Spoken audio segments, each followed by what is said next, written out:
ጭቕጭቕን ዘይምርድዳእን ዝበዝሖ ዝተመልኦ ኣኼባ ገይሮም ወታደራዊ መኮንናትና ኢትዮጵያ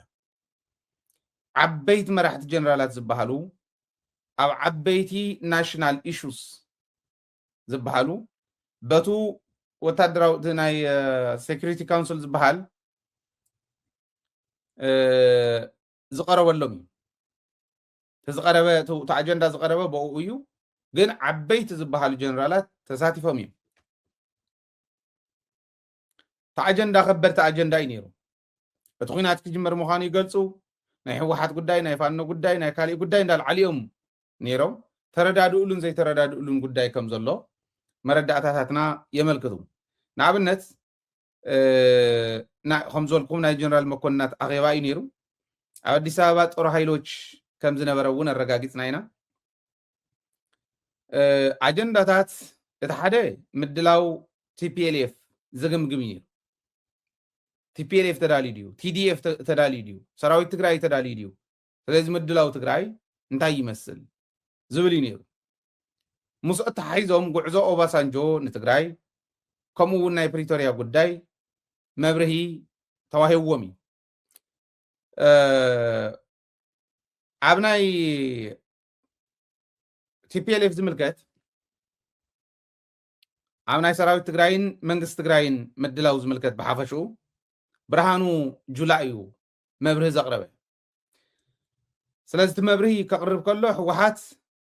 ብሙሉእ ዓቕሙ ተዳልዩ እዩ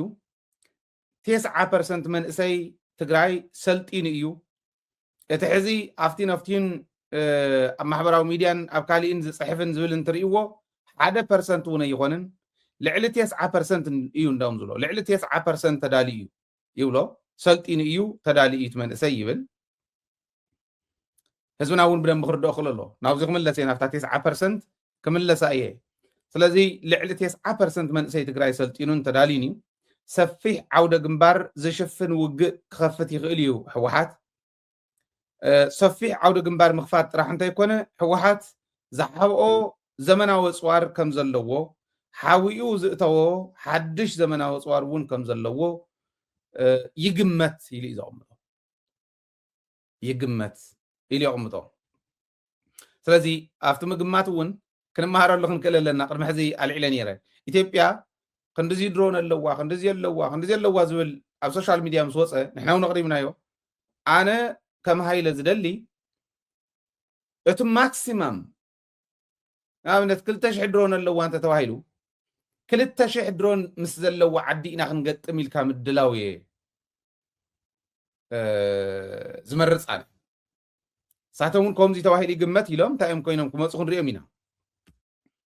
ኦባሳንጆ ካብ ኣብይ ኣሕመድ ሒዝዎ ዝኸደ መልእኽቲ ፕሪቶሪያ ከም ብሓድሽ ምጅማር ከም ዝከኣል እና ነዚዩ ድልው ምዃኑ እዩ ነይሩ ኢሉ ርኢኹም ኦባሳንጆ ንትግራይ ክኸድ ከሎ ሕብረት ኣፍሪካ ሓዚኖ ኣይኮነን ወይ ካልኦት ተዓዘብቲ ዝነበሩ ሓዚኖም ኣይኮነን ኮነ ተባሂሉ ኣብይ ኣሕመድ ሊኢኽዎ ይመፅኡ ውደልና ነርና ተመሊስኩም ረኣይዎ ኢኹም ኦባሳንጆ ኣፍሪካ ሕብረት በቃ ናይ ከባቢ ሰላም ንክሕልስ ፀገም ከይመፅእ ሓዚኖ ኣይኮነን ሊኢኽዎ ኣብይ ኣሕመድ ሊኢኽዎ ገንዘብ ከም ድላይካ ይበሽ እኒሄ በቃ ብኢትዮጵያ በሽ ሰይድካ በቃ ዓዲ እንዳተሸጠት ትካላት እንዳተሸጣ ስለ ዝኾነ ዝኸይድ ዘሎ እዚ እናኸፈልካ እዩ ዝኽየድ ዘሎ ስለዚ ንኦባሳንጆ ኣብይ ኣሕመድ ከም ዝለኣኾ እና ፕሪቶሪያ ከም ብሓድሽ ክንጅምር ኢና ከም ዝነበረ ወልቃይትን ራያን ብዘይውግእ ክነረክበኩም ንኽእል ኢና ግን ተዘራሪብና ኢሉ ከም ዝነገሮም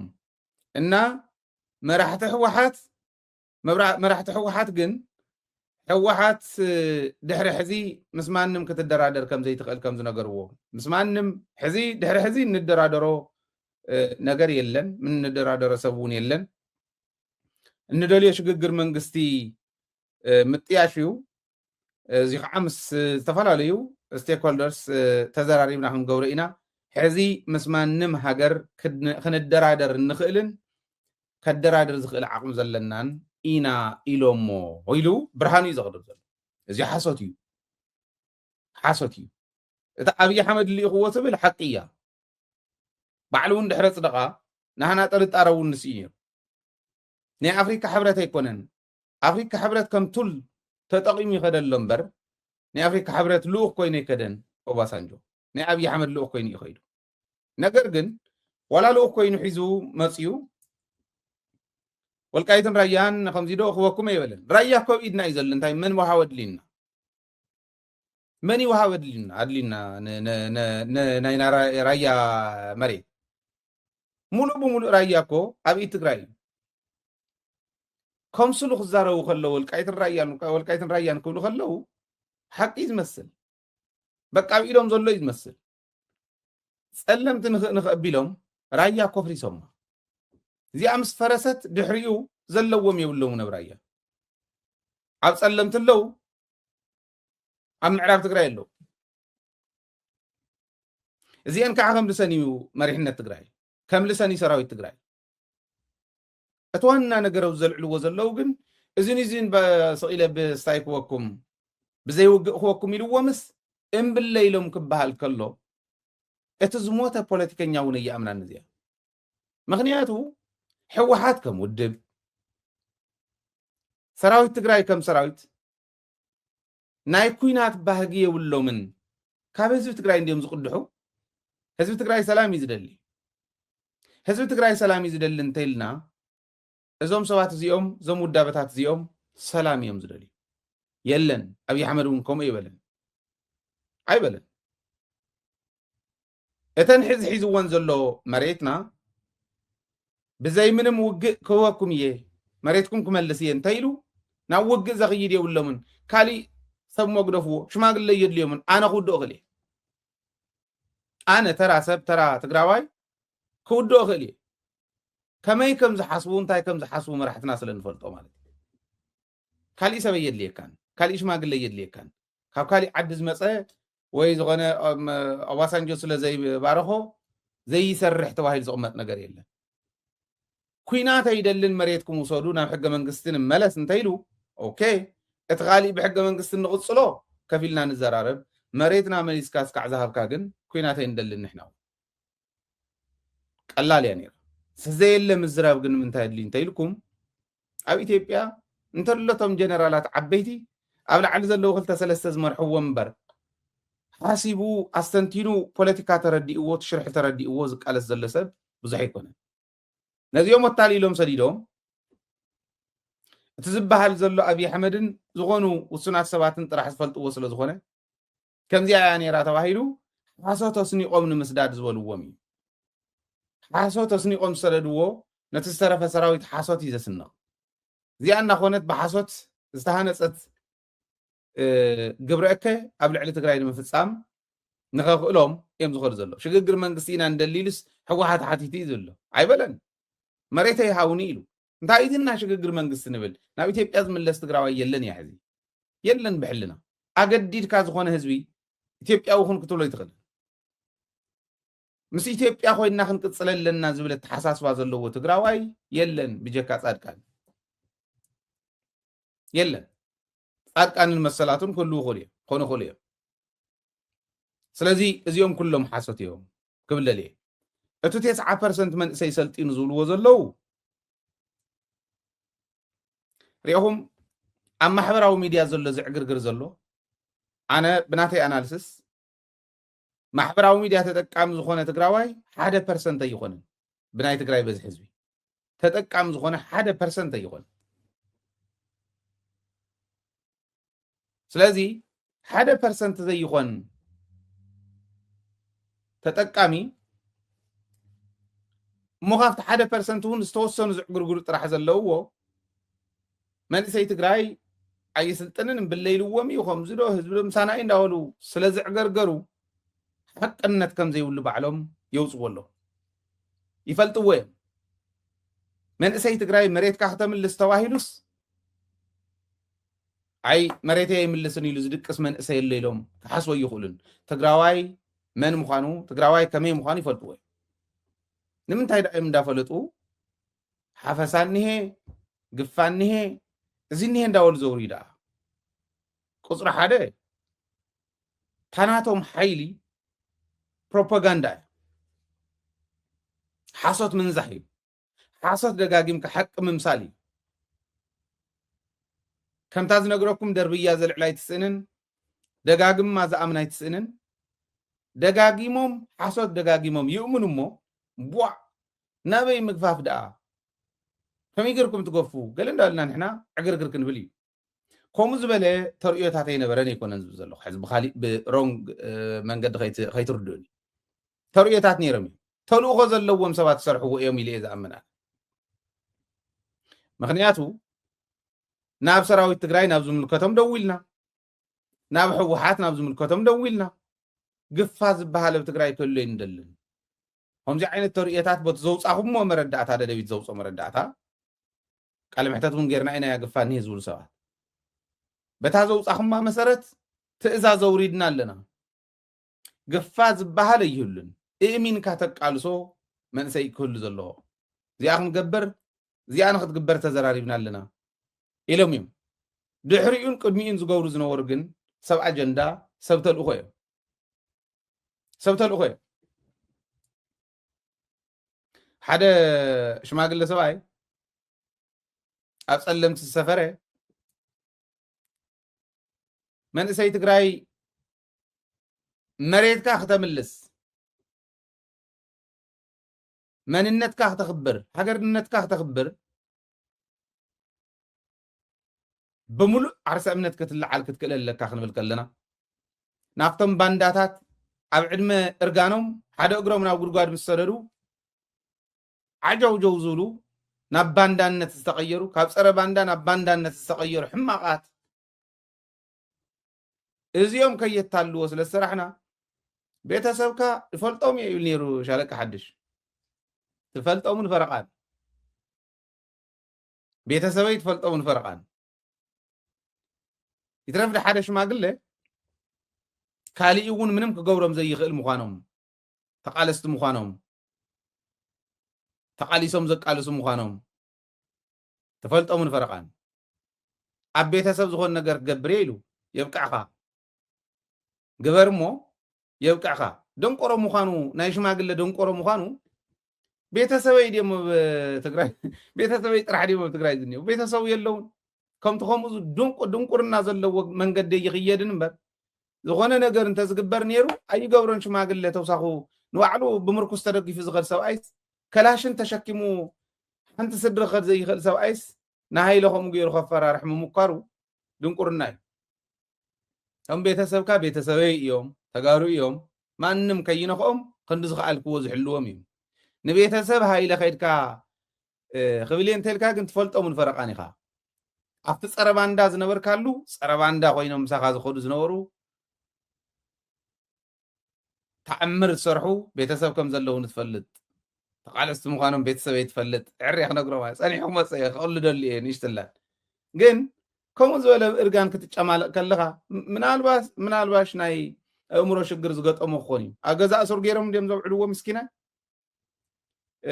نستات كريين حزي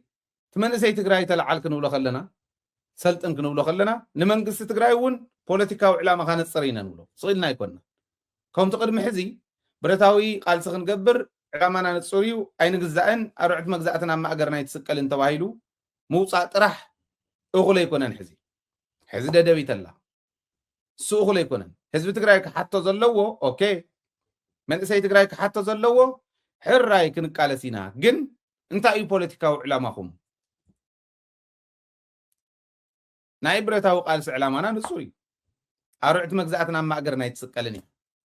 فتصم يتسكالني مريتنا يوررن مانم تخلا مصيل تقراي كساقيا يغلن عبد تقراي تدفرني دحري ازلان انت زي تفليطا اي وصن انت يلت منسي تخكلي بوليتيكاوي علامانا يتقراي انت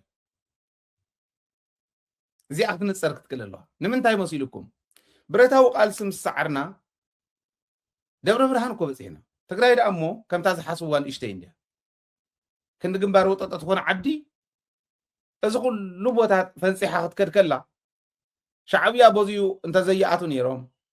ولا شعبيه اتيمون حديث سابا خطنيري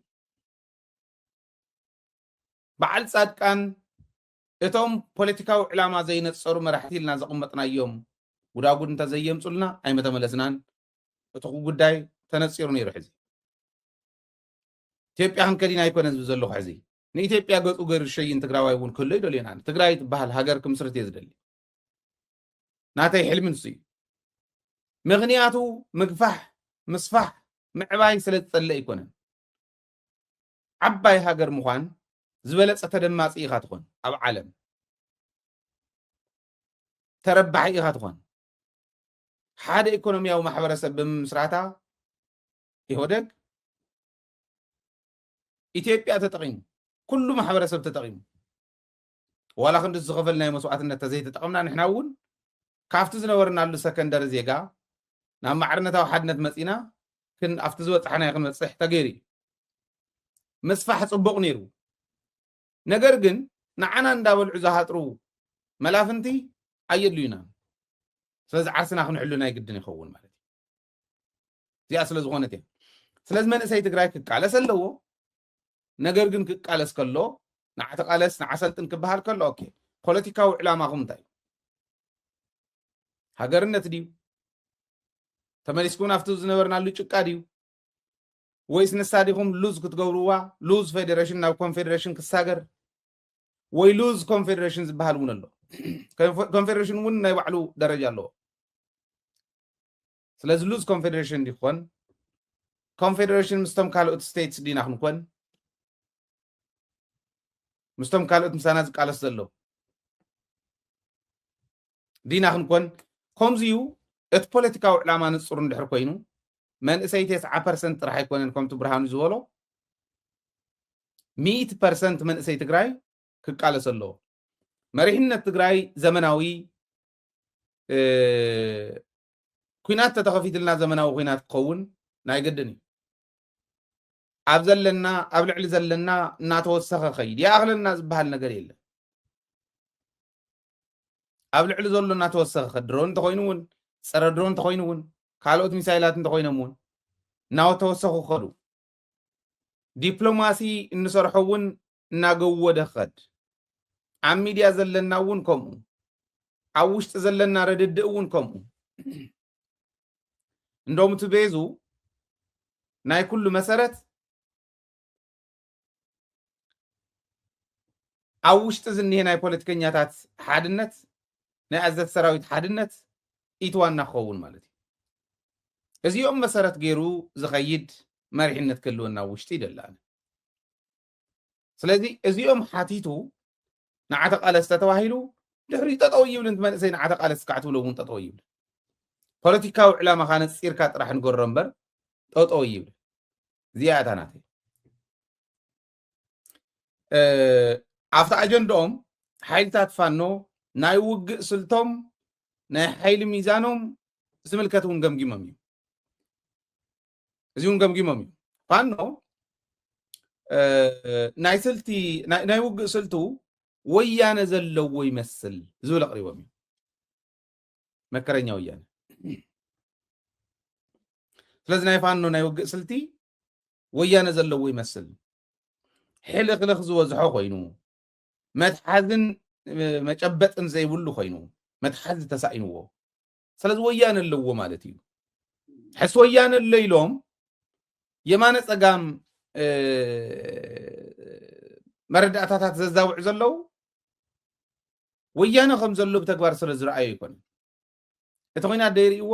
ክብር እንታይ ኢልዎም ወያነ ኣለዎ እቲ ዕንወቶም ይርእይዎ ከቢድ እንተኮይኑ ወያነ ኣለዎ ከምዚ እናብልኦም ዝኽር ዘሎ ሕዚ እዚ ኢሎም ንፋኖ እውን ገምጊሞም ኣብ ፋኖ ግን ስራሕ ምስራሖም ዝከኣል ይብሉ ስራሕ ምስራሖም ዝከኣል ጥራሕ ኣይኮነን ኣብ ትግራይ ማሰልጠኛ ከም ዝኸፈቱ ናይ ፋኖ ማሰልጠኛ ከም ዝኸፈትሎም ንመጀመር ውግእ እዩ ዝኸድዎ ዘለው ናይ ፋኖ ማሰልጠኛ ከም ዝተኸፈተ ንፋኖ ዘሰልጥኑ ካብ ትግራይ እውን ዓበይቲ መሰልጠንቲ ተባሂሎም ፍሉጣት መሰልጠንቲ ተባሂሎም ዝፍለጡ ቅድሚ ሕዚ እውን ዝፍለጡ ነዚኦም ከም ዘምፅሎም እዚ ከዓ ወይኑ ናይ ዘመቻ መምርያ ዝበሃል ዝገበረ ኣኼባ እዩ ናይ ዘመቻ መምርያ ብዕለት 11 ዝገበረ እዩ ዕለት 11 1218 ኣብ ትግራይ ናይ ፋኖ መሰልጠኒ ተኸፊቶም እዮም ነዚኦም ዘሰልጥኑ ፍሉጣት መሰልጠንቲ ዝበሃሉ ኣብ ቅድሚ ሕዚ እውን ዘሰልጥኑ ዝነበሩ ናይ ትግራይ ናይ ጦር መኮንናት የሰልጥንዎም ኣለዉ ናብ ተከዘ ገጽ እውን ካልኦት ናይ ጸጥታ ሽግራት ይገጥሙ ኣለዉ ሕዚአን ክልቲአን ኣብ ትግራይ ኩናት ንምጅማር ምኽንያት እየን እቲ ኩናት ምጅማሮ ይተርፎን ባዕሎም ዝበልዎ እየ ዝብል ዘለኹ ምጅማሮ ይተርፎን ኩናት ዝመርሕ ኮማንድ ፖስት እውን ክንጣይሽ ኢና ኢሎም ስለ ዝኾኑ ኣብቱ በዓል ብርሃኑ ዝመርሕዎ ዝነበሩ ኣኼባ ኮማንድ ፖስት ክጣይሽ ኢሎም ኮማንድ ፖስት ከጣይሹ እውን ትእዛዝ ወሪዱ ስለ ዘሎ ኣብዚ ሕዚ ኩናት ንምጅማር ክልተ ምኽንያት ኣቕሚጦም ኣለዉ ሕዚ ማለት ቁፅሪ ሓደ ፋኖ ኣብ ትግራይ ይስልጥን ዘሎ ማሰልጠኛ ከፊቶምሉ እዮም ፖለቲካዊ ማሰልጠኛ ወታደራዊ ማሰልጠኛ ከፊቶምሉ እዮም ነዚ ዝገብሩ ነዚ ዝመርሑ ካብ ትግራይ ሰራዊት ካብ ናይ ትግራይ ሰራዊት ተመዲቦም እዮም እዚ ይብሉ ኣብ ተከዘ ከባቢ ናይ ጸጥታ ሽግር ገጢሙ ኢሎም እውን ተከዘ ሰጊሩ መሪሕነት ትግራይ ሻድሻይ ክረምቲ ኣብዘይ ይኸርምን ተፈናቃል ስለ ዝበለ ክረምቲ ኦልሬዲ ኣትዩ ሰነ ኢና ነፋርቕ ዘለና ከምኡ ስለ ዝበለ ኩናት ክኸፍት እንድሕር ደልዩ ብስግኣት ሰራዊት ኢትዮጵያ ኣብ ተከዘ ከባቢ ጸጥታ ሽግር ኣሎ ኢሎም ፀገም ንምፍጣር እዮም ዝኸዱ ዘለዉ ኩናት ንምኽፋት እዮም ዝኸዱ ዘለዉ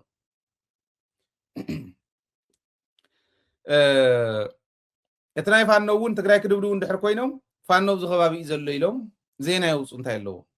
ተረዳዲኦም ሓሶት ብምሕሳብ እንዲ ሓስዮም ፋኖ ኣብዚ ከባቢ ስለ ዘሎ ንዑ ደብዲብና እምበር ትግራይ ይኮናን የሰልጥኑ ስለ ዘለዉ ኣብ ተከዘ ከባቢ ናይ ጸጥታ ሽግር ስለ ዝተፈጠረ ናብኡ እውን ሰራዊት ትግራይ ይቐርብ ስለ ዘሎ ይመፁና ስለ ዘሎ ኢልና ኢና ጌርና ይብሉ እኡ ኢኻ ዝምልሰልካ ሰብ የለን ሕዚ ስለዚ እኡኻ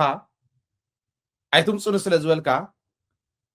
ኣይ መፀካን ኢሉ ዝምለስ ወይ ዓለም እውን ከይትኸድዎም ከምዚ ይብሉ ስለ ዘለዉ ዝብል የለን ዓቕሚ እያ እንተተጀሚራ ቅልፅም እያ መልሳ ቅልፅም እያ ትደፋ ስለዚ ኣብዚዩ ብደንቢ ብዕቱብ ክስርሓሉ ክእል ኣለዎ ዝብል እምነት ኣለኒ ክልቲአን ኣኼባ እታ ናይ ዘመቻ መምርያ ንበይናን እታ ናይ ሴኩሪቲ ካውንስል ትበሃል ናይ ኢትዮጵያን ዝገበርዎን እዚአን ይመስላ ድሕሪኡ እቲ ናይ ኢንተሊጀንስ ናይ ኢትዮጵያ ኢንተሊጀንስ ከዓ ንበይኑ ስለላ ዓብ ምጥንኻር ዝምልከት ንበይኖም ኣኼባ ገይሮም እዩ መራሕቲ ሰራዊትን መራሕቲ መንግስትን ናይ ትግራይ መራሕቲ ሕወሓትን እዮም ዝብልዎም እዚኦም ክስለሉ ልክዖምቲ ናይ ኢራን ሕዚ ሓደ ግዜ ናይ ባዕሎም ክፈጥሩ ስለ ዘይኽእሉ ኮፒ ፔስት እንድያ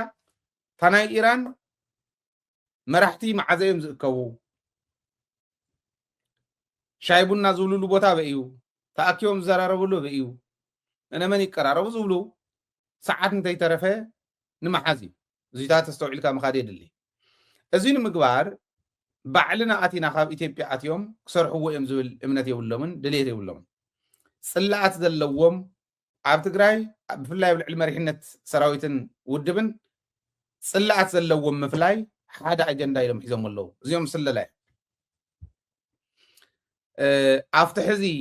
ኣብ መኸተና እውን ኣፈላላይ ዘለዎም ኣብ መኸተ ኣፈላላይ ዘለዎም ኣብ መሪሕነት ጽላኣት ዘለዎም ይፍለዩ እሞ ዝኸረዩ ንስለላ ምጥቃም እዞም ዝኸረዩ ንስለላ ምጥቃም ዘለዎ ኣድቫንቴጅ እውን ሰለስተ የቕምጡ ሓደ ኣይፈርሑን እዩ ይፈልጥዎም እዮም ኣይፈርሑን ተቃለሲ ዝነበሩ ስለ ዝኾኑ ኣይፈርሑን ካልኣይ እቶም ዝስለሉ ዘለው ኣይፈልጥዎምን ጥቕሚ እዩ ንኽፈልጥዎም ክኸብዶም እዩ ሳልሳይ ኩነታት ዝርድኡ እዮም እዩ እዚ ስለ ዝኾኑ ዝኸረዩ ተጋሩ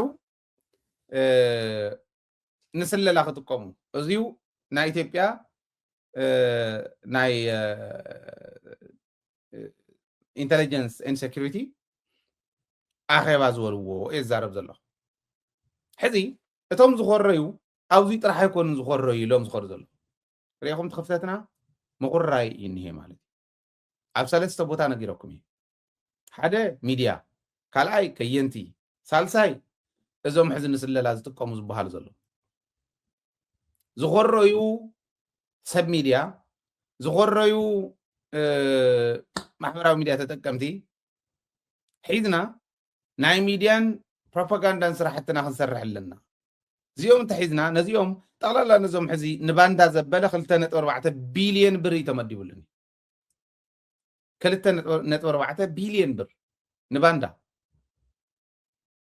ተመዲቡኒ ሕዚ ዝኸረዩ ናይ ሚድያ ሰባት ጌርካ እውን ኣብ ልዕሊ መሪሕነት ትግራይ ፀለመ ክካየድ ኣብ ልዕሊ ህዝቢ ትግራይ ምድንጋር ክፍጠር መብትታን ክፍጠር ፀላም ውቃዕ ክምችዎ ክጥዕሙ እዚ ንክገብሩ ሚድያታትን ናይ ማሕበራዊ ሚድያ ተጠቀምትን ክኽፈሎም ዓዶም ዝሸጡ ብገንዘብ መንነቶም ዝሸጡ ክደልዩ ማለት እዩ እዚኦም ዝብልና ዘሎ እቲ ካልኣይ ከየንቲ ኢሎም ከየንቲ ኣብ ትግራይ ብፍላይ ብረታዊ ቃልስና ዘለዎም ሮል ሰፊሕ እዩ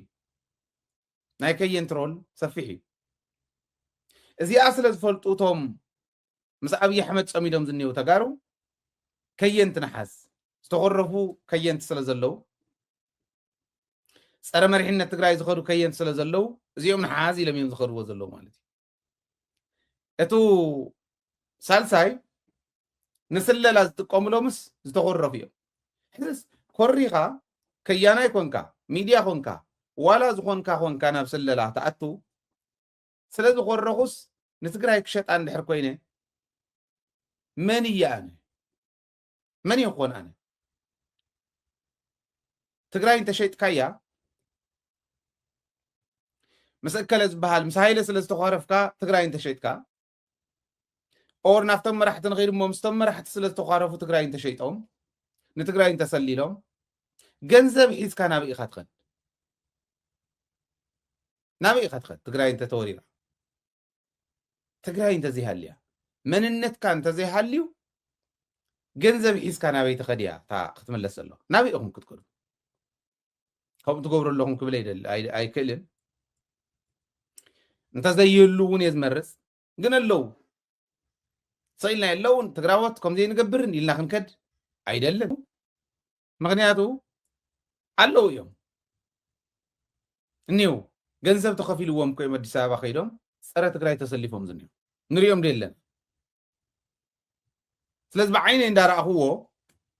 የለን ክብል አይደል ግን ታ ገንዘብ ዝተዋሃወትኩም እቲ ዕላማ ገንዘብ ዝኸፍሉላ ዘለው ዕላማ ንዓኹም ክኸፍለኹም ስለ ዝደለዩ ይኮነን ትግራይ ከጥፉ እዩ ትግራይ ምስ ጠፍአት ኣበይ ከድካ ትነብር እዩ ካልእ ተሪፉ ኣሜሪካ እኮ ተንገላትዖም ኣላ ኣሜሪካ ከይዶም ስደተኛታት ኮይኖም ኣሜሪካ ዝነብሩ እንታይ ተረፈ ለሙደ ትግሕፈኒ ፅዋሕደ ትግሕፈኒ ግሪን ካርድ ዘለዎም እንታይ ተረፈ ከምዚ እዮም ዝብሉ ዘሎ ናበይኹም ክትከዱ መንነት ተዘይሃሊ ከዓ ሕልናኻ ይረግዕን ሕልናኻ እንተዘይረጊዑ የለኻ ንስኻ ናብራኻ ትሩፍ እዩ ዝኸውን ስለዚ እንታይ ትገብሩ ከም ዘለኹም ክትፈልጡ ኣለኩም ኣንቱም ኣውዚ ኣቲኹም ተዓደግቲ ኮይንኩም ብገንዘብ ናይ ኣብዪ ኣሕመድ ተዓዲግኩም ዓድኹም ትሸጡ መንነትኩም ትሸጡ ዘለኹም ኣነ ማለት ምስተውዓል ተዝህልወኩም ፅቡቅ እዩ ዝብል እምነት እዩ ዘለና ከም ተታልሉ ተታሊሎም እዮም ካፈርኩ ኣይመልሰኝ ከም ዝብልዎ ሓደ ግዜ እንተተበላሸሙስ በቃ ብዘለውዋ ገደል ዝኣትዉ ዘለው ስለ ዝኾኑ እምበር ጥዒምዎም ከይመስለኩም ኤቭሪባዲ ከውዱ ክመልእ ክእል እዩ ሕልንኡ ግን እናጎደለት እያ ትኸድ ሕልንኦም ጎደሎ እዩ ትግራዋይነቱ ዝሸጠ ሕልንኡ ጎደሎ እዩ ኣብኡ ከይትርከቡ እየ ለዋይ ከቅርብ ደልየ ኣብዚ ማለት እዩና ሰለልቲ ከምዚ ገርና ክንጥቀም ኢና ይብሉ ስለ ዘለው ከዓ ውሽጢ ዘሎ ናይ ግድን ዕቱብ ዝኾነ ካይዳ ክኸይድ ክኽእል ኣለዎ ዝብል እምነት ኣለኒ